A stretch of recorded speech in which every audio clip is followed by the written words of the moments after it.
Excuse the picture, loves. I'm recording a hearing from a recording because I can't share it, so I'm just going to leave it on this other phone I'm recording it on so you can watch the hearing. There's me.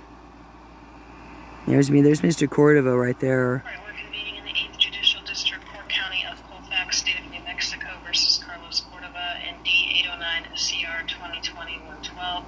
We're here for a docket call. Will the parties please state their appearances for the record beginning with the state?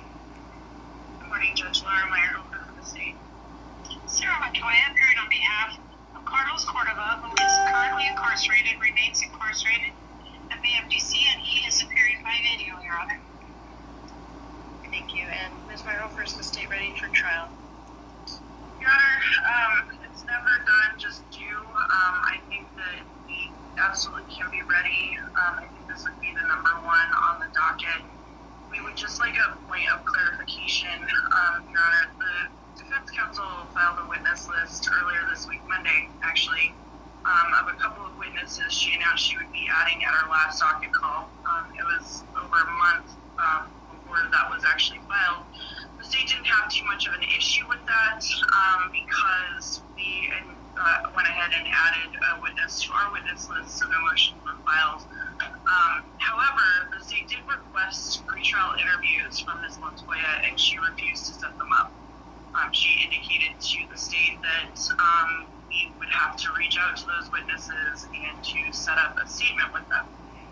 The issue with that, Your Honor, is that 5503 requires that the parties make their witnesses available to the opposing party for witness interviews. If that is not done, if that is not possible, then the remedy, of course, is that the opposing party utilize their subpoena powers to require, to demand that the witnesses appear. We would like the court to address this issue and to determine whether or it is the onus of defense counsel when they file a witness list to make those witnesses available, or if the state has to go chasing around turkeys trying to find these witnesses, set up the interviews, make them available to give a statement when defense counsel also is allowed and required to be present if they don't so waive. Other than that, Your Honor, yes, plea negotiations have fallen stale. We're ready to go. Thank you, Ms. Myrofer. Ms. Montoya, your response? You're muted.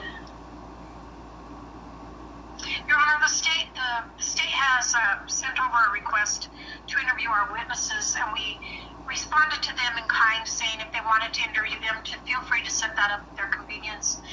The defense is not obligated to reveal their theory of the defense to the prosecution, and in fact, if we decide not to call the witnesses at all, we are not required to put on any witnesses. We are not required to put on the defendant or any witnesses. The state must prove its case beyond a reasonable doubt.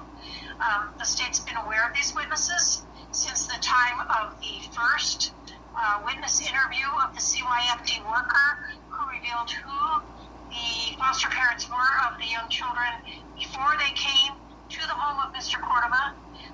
They were aware of those persons. They chose not to pursue them, and it is exculpatory. So I did take it upon myself to go to Springer, find the people, and interview them, and that's why I added them to our witness list. However, it's not our obligation, as I say, to reveal our theory of the defense.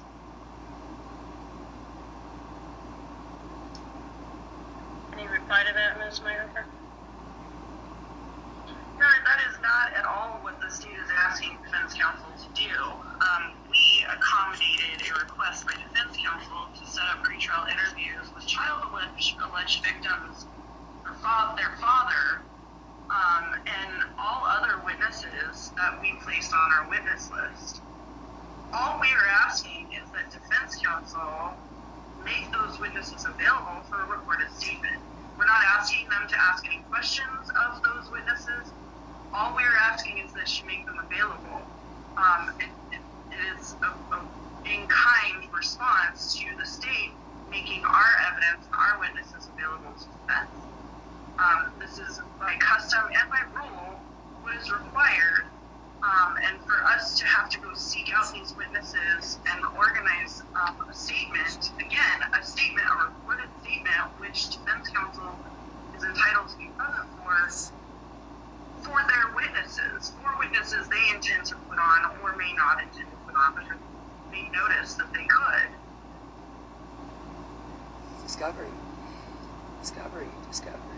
Yeah. All right, well, I'm going to have to look more closely at the rule and determine whether an order should be entered or not with regard to that. I will say that since the witness list was filed 3 days ago, and this is set for trial, any continuance that may be required would go against the defendant for speedy trial purposes. If it requires a continuance for the state to have to subpoena the witnesses because Ms. Montoya won't cooperate and just making them available, that would be any delay would be the defendant's fault. Let him free. Please let him free. Please. So let me take a look at the rule, and I'll enter an order. Since the court is taking that under advisement, then we would ask for one additional setting. We could go, but I think that we have this issue that needs to be resolved, and these witnesses need to be interviewed and subsequent God help us, we need the truth. Filed if God help us.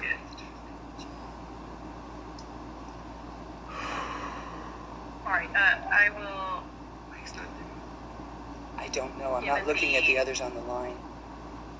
I can look at the fact that the witness list was just filed by the defendant 3 days ago, and the defendant's position is that she doesn't have to make them available. Here's who's online. Here's who's with us on the phone. There's who's in court. Subpoena them, go through that process. That's it. And, That's it. It's reasonable to move it to the next trial docket, but like I said, any delay would be held against the defense. I'd like the truth to be told first. As for any future speedy trial analysis. What I mean by that. He needs to be free. That would be the right thing for him to be free. Anything else from the state?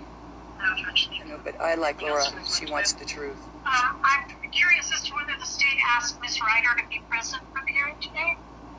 We did not. I'm not, but she is. I'm just watching. A biological parent of the English. Yes, I have a right. Thank you. I have rights. I have rights. That's right. All right, thank you. We'll be in recess in this matter. Thank you, God. May be excused, Your Honor. Thank you. Yes, everyone. Thank you, Your Honor. Thank you. Thank you for Laura recognizing me. Thank you. God. Oh, Mr. Cordova, you're.